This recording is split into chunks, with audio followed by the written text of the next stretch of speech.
सिंधी समाज भारत में महत्वपूर्ण स्थान रखता है। विशेषकर व्यापार से जुड़ा यह वर्ग विभाजन पूर्व भारत के सिंध क्षेत्र के वासी थे। सूफी परंपरा से प्रेरित इस समुदाय की संख्या आज भारत में कम है, लेकिन हर संस्कृति की तरह इनके भी अपने कुछ विशेष पर्व हैं। सिंधी समुदाय अपने इष्ट देव भगवान झूलेलाल की जयंती को बेहद ही धूमधाम से मनाते हैं, जो चेटी चंड के नाम से भी जानी जाती है।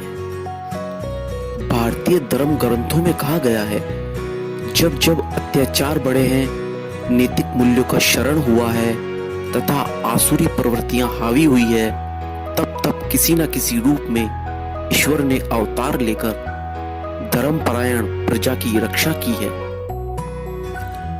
संपूर्ण विश्व में मात्र भारत को ही यह सौभाग्य और गौरव प्राप्त रहा है कि यहाँ का समाज साधु संतों के बताए मार्ग पर चलता आया है।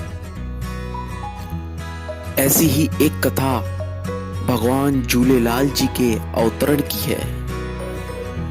आइए जानते हैं भगवान झूलेलाल जी की जयंती से जुड़ी विशेष बातें और भगवान झूलेलाल के इतिहास के बारे में। भगवान झूलेलाल के अवतरण की कथा।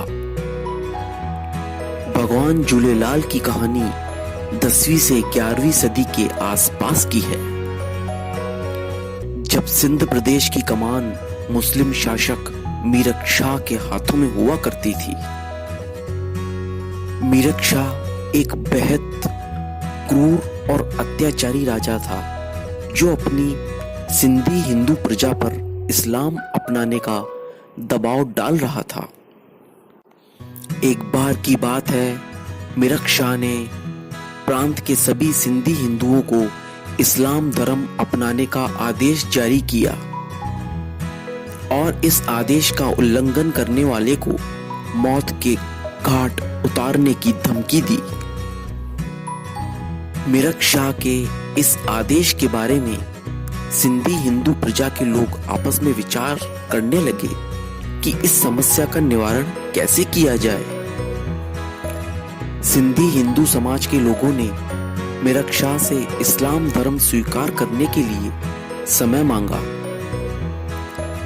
समय के लिए सिंधी हिंदुओं के अनुरोध पर मीरक शाह आश्चर्यचकित हुआ और सोचने लगा कि वह लोग समय मांगकर आखिर क्या कर लेंगे। यह सोचकर उसने प्रजा पर रहम करके उन्हें कुछ दिनों का समय दे दिया।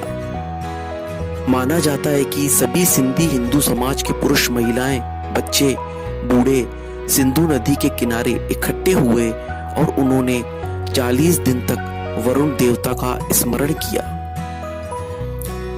कठिन तपस्या के बाद वहां मछली पर सवार एक देवता प्रकट हुए, जिनके सिर पर मोर पंख तथा हाथों में एक ग्रंथ था और उनकी लंबी सफेद दाढ़ी थी।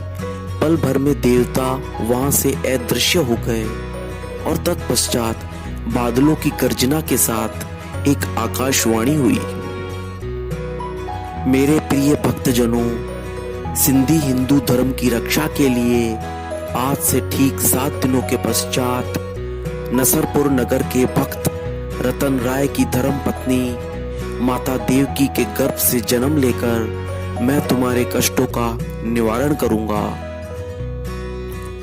निश्चित समय यानी 8वें दिन चैत्र शुक्ल पक्ष द्वितीया के दिन रतन राय की पत्नी देवकी के गर्भ से भगवान के अवतार ने जन्म लिया। उस बच्चे का नाम उदयचंद रखा गया। लोग उस बच्चे को दरियालाल, उडेरोलाल और अमरलाल नामों से भी पुकारने लगे। कहा जाता है कि जिस झूले पर बालक को रखा गया था वह स्वतः अपने आप ही झूलने लगा, इसलिए बालक को झूलेलाल के नाम से भी पुकारा जाने लगा।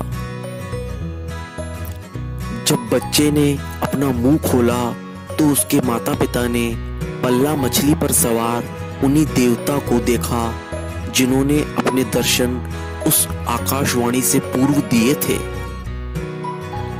मिरक शाह ने एक बार फिर सिंधी हिंदू प्रजा को अपना शाही फरमान दोहराया। सिंधु हिंदी समाज ने भी मिरक शाह को बताया कि उनके उद्धारकर्ता जन्म ले चुके हैं, वह और कोई नहीं स्वयं वरुण देवता है।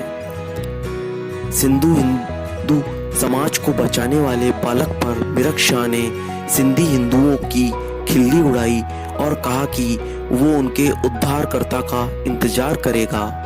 इतना कहकर मिरक शाह ने सिंधी हिंदू प्रजा को जाने दिया। मिरक शाह पर उसके मौलवियों ने सिंधी हिंदू प्रजा के धर्म परिवर्तन के लिए दबाव बनाना शुरू कर दिया, पर मिरक शाह ने उन्हें इंतजार करने के लिए कहा। एक और यह बात कि वो बालक सिंधी हिंदू प्रजा का रक्षक बनेगा उसे मनोरंजित कर रही थी, वहीं दूसरी ओर उसके मन में एक अजीब सा डर बैठ गया। एहतियात के तौर पर उसने अपने एक भरोसेमंद मंत्री अहिर्यो को नसरपुर भेजा। जब अहिर्यो नसरपुर रतन राय के घर पहुंचा तो उसने एक जहरीले गुलाब के जरिए उस बालक को मारने की कोशिश की।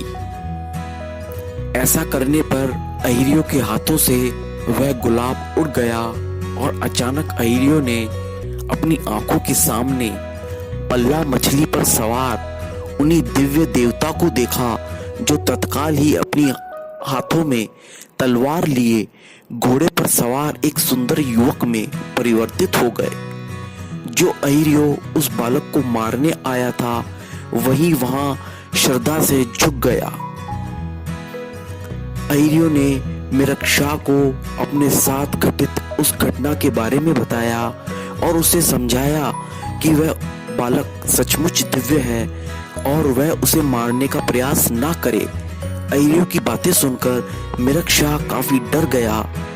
उसे रात को ऐसे सपने आने लगे जिनमें घोड़े पर सवार वह देवता तलवार लिए उसका पीछा कर रहा हो। उधर वह बालक बड़ा होने लगा। बिना किसी डर या पक्ष के उसने लोगों की बहुत सेवा की। सिंधी हिंदू प्रजा अब निश्चिंत थी। वह जानती थी कि स्वयं वरुण देवता उनके पास अवतरित होके आए हैं।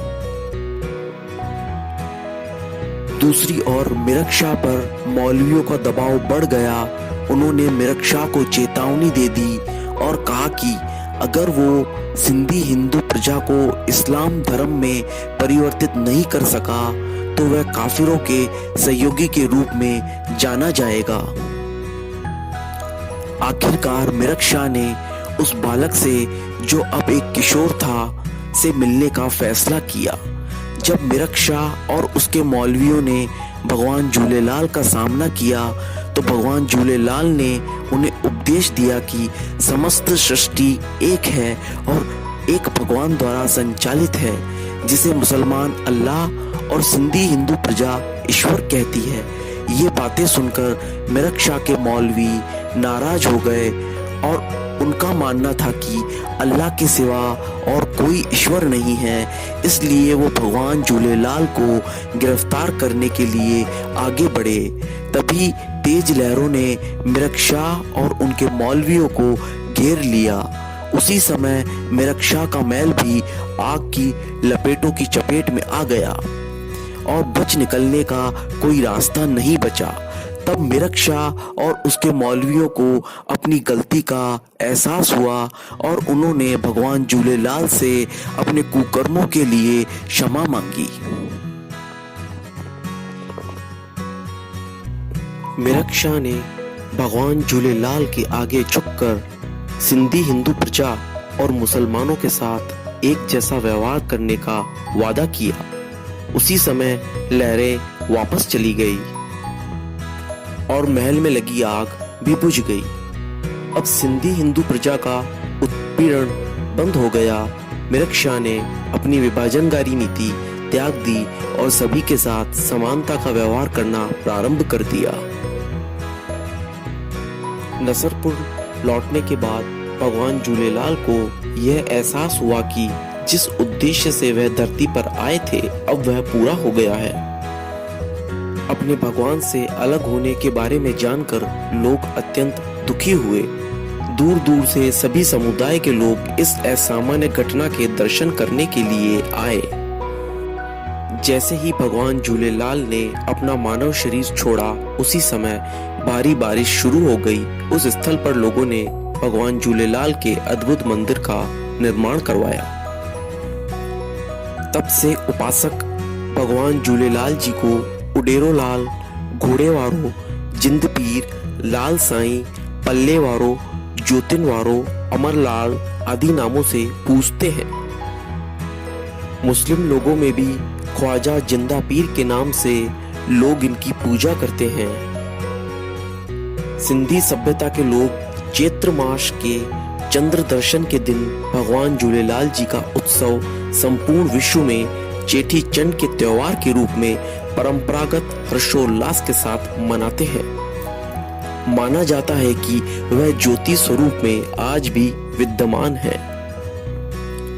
चूंकि भगवान झूलेलाल जी को जल और ज्योति का अवतार माना गया है, इसलिए काष्ठ का एक मंदिर बनाकर उसमें एक लोटी से जल और ज्योति प्रज्वलित की जाती है और इस मंदिर को श्रद्धालु चेटी चंड के दिन अपने सिर पर उठाकर, जिसे भैराणा साहब भी कहा जाता है, भगवान वरुण देव का स्तुति गान करते हैं एवं समाज का परंपरागत नृत्य छेज करते हैं।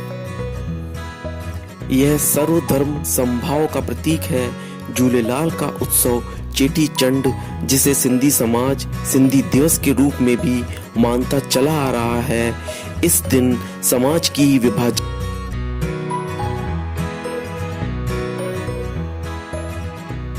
वरुण देव का अवतार, सिंधियों का इष्ट देव भगवान झूलेलाल, सिंधवासियों की 40 दिन की तपस्या का प्रसाद भगवान झूलेलाल, क्रूर मीरक्षा के अत्याचारों का अंता भगवान झूलेलाल, सिंधु नदी से जन्मा मत्स्य पर होता सवार, ले हाथों में ग्रंथों का सार भगवान झूलेलाल, युद्ध भूमि में होता घोड़े पर सवार, हाथों में ले तलवार भगवान झूलेलाल, ऊंच नीच छुआछूत का विरोधी, करता समानता प्रेम भाव का प्रसार भगवान झूलेलाल, उडेरोलाल, लाल साईं, अमरलाल, ख्वाजा जिंद पीर जैसे नामों से विख्यात भगवान झूलेलाल, ज्योति स्वरूप में सदा रहता विद्यमान, सत्य का रक्षक भगवान झूलेलाल।